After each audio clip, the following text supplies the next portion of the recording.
السلام علیکم ورحمۃ اللہ وبرکاتہ۔ الحمد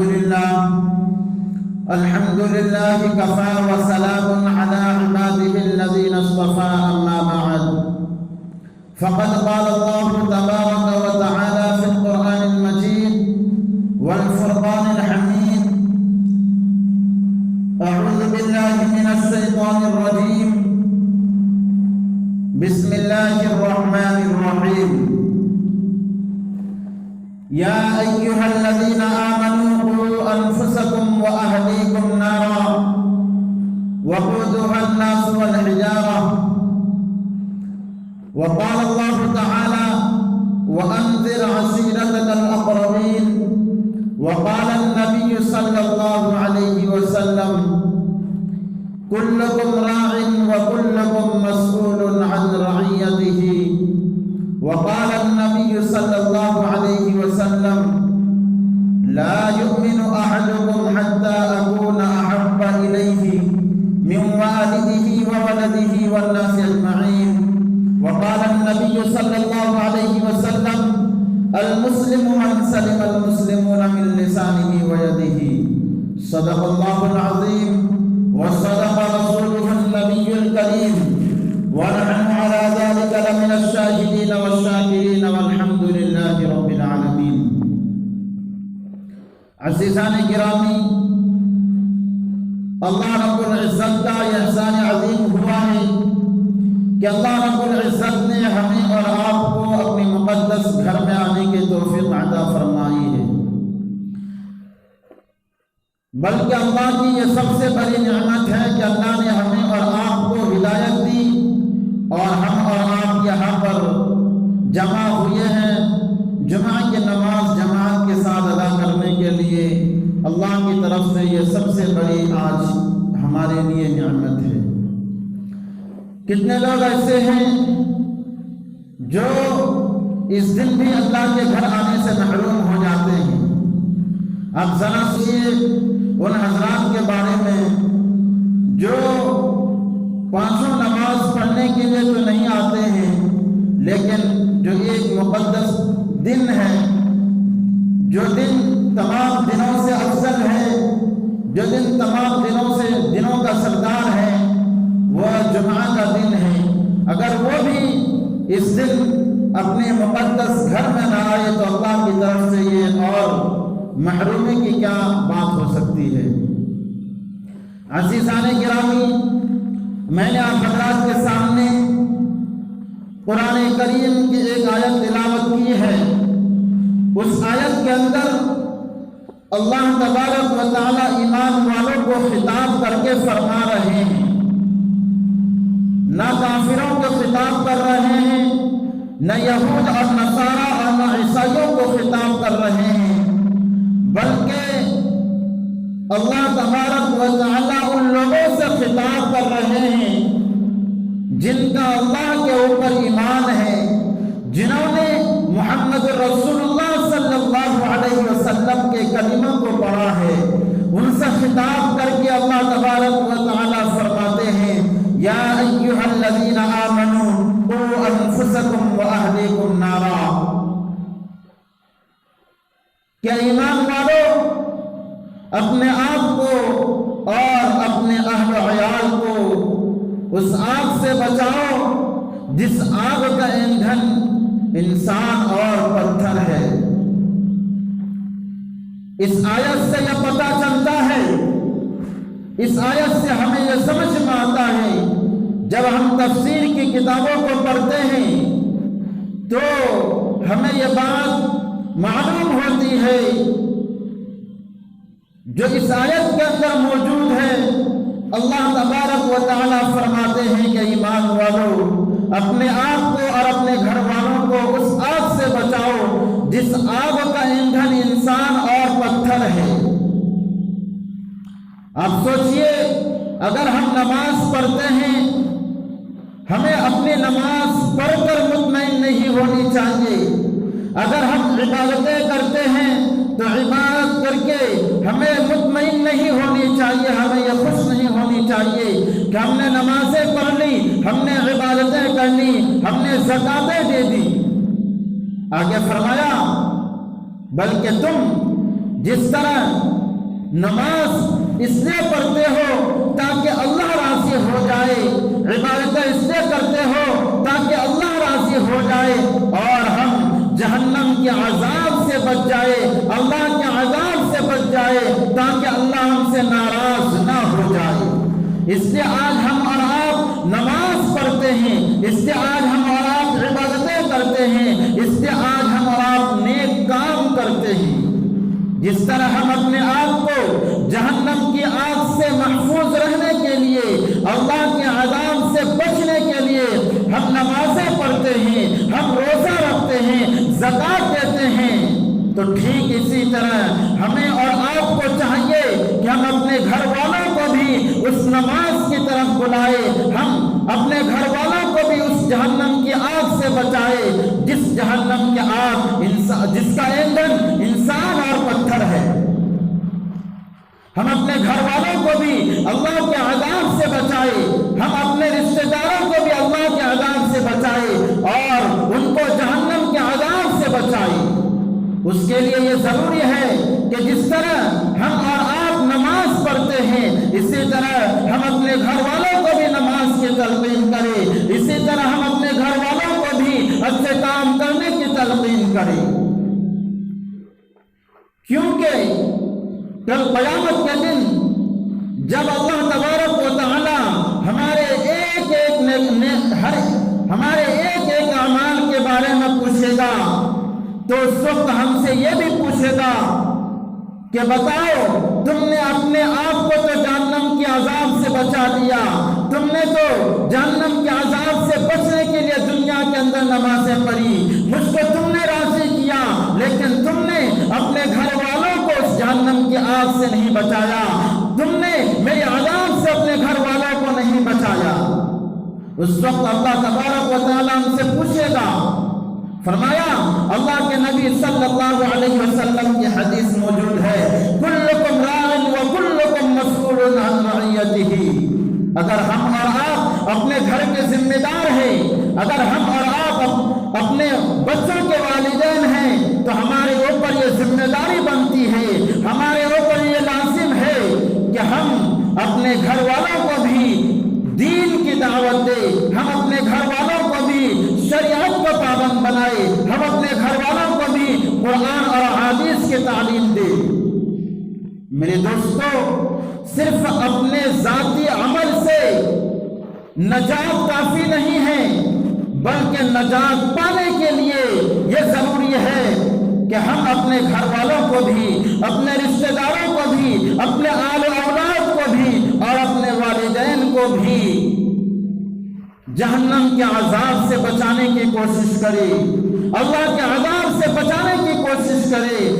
جن چیزوں سے اللہ ناراض ہوتے ہیں ان چیزوں سے جس طرح ہم اپنے آپ کو بچاتے ہیں اسی طرح ہمیں اور آپ کو چاہیے کہ ہم اپنے گھر والوں کو بھی ان چیزوں سے بچانے کی کوشش کریں. قرآن کا اسلوب دیکھیے کہ قرآن کس طرح دین کی طرف لوگوں کو بلانے کے لیے کس طرح نقشہ کھینچا ہے. اللہ تبارک و تعالیٰ نے اپنے قرآن کریم کے اندر کس طرح ارشاد فرماتا ہے کہ سب سے پہلے تم اپنے آپ کی فکر کرو, سب سے پہلے تم اپنے آپ کی اصلاح کرو.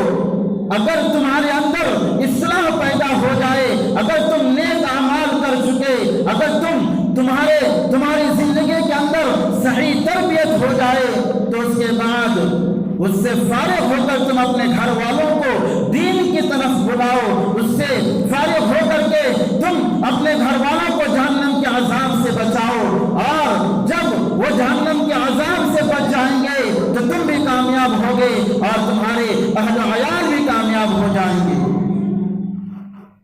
عزیزان گرامی, آج دیکھیے آج ہر طرف جو فساد اور بگاڑ پیدا ہو رہا ہے, جو آج ہر طرف ماحول خراب ہو رہا ہے, اس کی اصل وجہ یہ ہے کہ ہم اور آپ اپنے اہل و عیال سے غفلت برتے ہوئے ہیں. ہم ان سے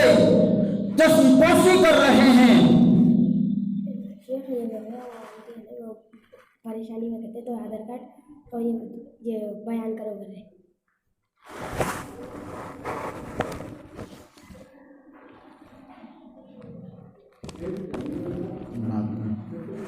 رکھ دو ادھر ہی.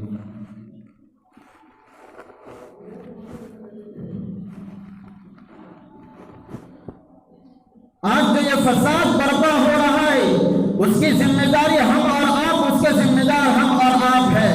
کیوں؟ اس سے کہ ہم اپنے اہل عیال کو، ہم اپنے اولاد کو غفلت میں پڑھتے، ہم اپنے اولاد کو غفلت میں چھوڑے ہوئے ہیں.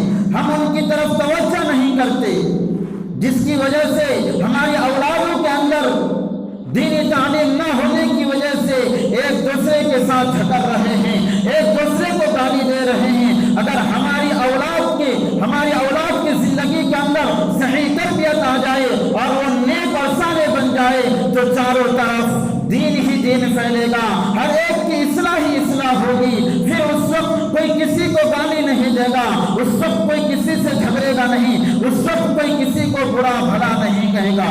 لیکن اس کے لیے ضروری ہے کہ ہم اپنے اولاد کی صحیح تربیت کریں، ہم اپنے اولاد کو دینی تعلیم سے آگاہ کریں. اس کی ذمہ داری ہمارے اوپر ہے، اس کی ذمہ داری والدین کے اوپر ہے.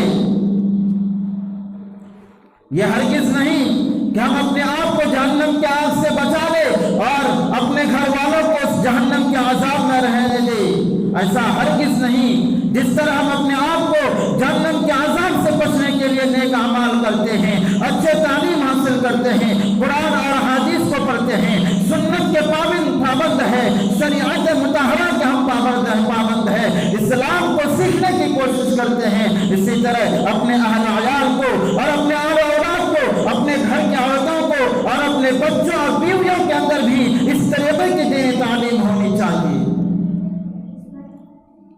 آج کچھ لوگ تو ایسے ہیں جو باہر بہت متقی اور پرہیزگار نظر آتے ہیں، لوگوں کو دین کی طرف بلانے والے نظر آتے ہیں، لوگوں کو دین کی دعوت دیتے ہیں، لوگوں کو اچھی اچھی باتیں بتاتے ہیں. لیکن جب ان کے گھر کا جائزہ لیا جائے تو سمجھ میں آتا ہے کہ ان کا گھر پورا کا پورا غیر قوموں کو رسم و رواج کو منانے میں تیار لگے ہوئے ہیں. عزیزان گرامی، کسی کتابوں کے اندر موجود ہے کہ ماں باپ کے اوپر اولاد کے 4 حقوق ہیں. اگر ہر ایک آدمی، ہر ایک انسان، ہر والدین ان 4 حقوق کو ادا کر لے تو ان کی جو اولاد ہوگی وہ نیک صالح اولاد ہوگی، وہ والدین کے خدمت گزار بنیں گے. فرمایا کہ آج ہم اور آپ جو ہر ایک آدمی سے شکایت کرتے ہیں، والدین جو ایک دوسرے سے شکایت کرتے ہیں کہ ہماری اولاد ہماری خدمت نہیں کرتی ہے، ہماری اولاد ہمارے حقوق کو ادا نہیں کرتی ہے. میں پوچھنا چاہتا ہوں ان والدین سے، کیا تم نے ان کے حقوق کو ادا کیا؟ اگر تم ان کے حقوق کو ادا کرتے تو یقیناً آج تمہاری بھی حقوق کو ادا کرتے. کیوں؟ اس سے کہ تم نے اپنے اولاد کو دینی تعلیم سے محروم رکھا، تم نے اپنے اولاد کو قرآن اور حدیث کی تعلیم سے دور رکھا. انہوں نے اپنے والدین کے حقوق کو نہیں پہچانا، انہوں نے اللہ کے حقوق کو نہیں پہچانا، انہوں نے یہ نہیں سمجھا والدین کی قدر کیا ہوتی ہے. اگر وہ قرآن اور حدیث کو پڑھتے، دینی تعلیم کو پڑھتے تو پھر وہ سمجھتے کہ والدین کے کیا حقوق ہے، اللہ کا کیا حقوق ہے. آج اگر والدین افسوس کرتے ہیں تو افسوس کرنے کی کوئی وجہ نہیں ہے. کیوں؟ اس سے کہ تم نے سب سے پہلے اپنے اولادوں کی حقوق کے ساتھ پامال کیا. آج اگر وہ تمہاری حق تلفی کر رہے ہیں تو اس میں کیا جرم ہے؟ سب سے بڑا مجرم تو تم ہو، اس سے کہ تم نے ان کی اچھی طرح پرورش نہیں کی. جب تم اگر تم اچھی طرح پرورش نہیں کی تو آج تمہارے سامنے وہ نتیجہ ضرور ظاہر ہوگا جس طرح تم نے ان کی پرورش کی. اگر تم ان کی اچھی پرورش کرتے تو تمہارے سامنے وہ نیک صالح بن کر ابھرتا، وہ تمہیں دین کی دعوت دیتا، وہ تمہاری خدمت کو سعادت سمجھتا، وہ اللہ کے حقوق کو بھی سمجھتا. لیکن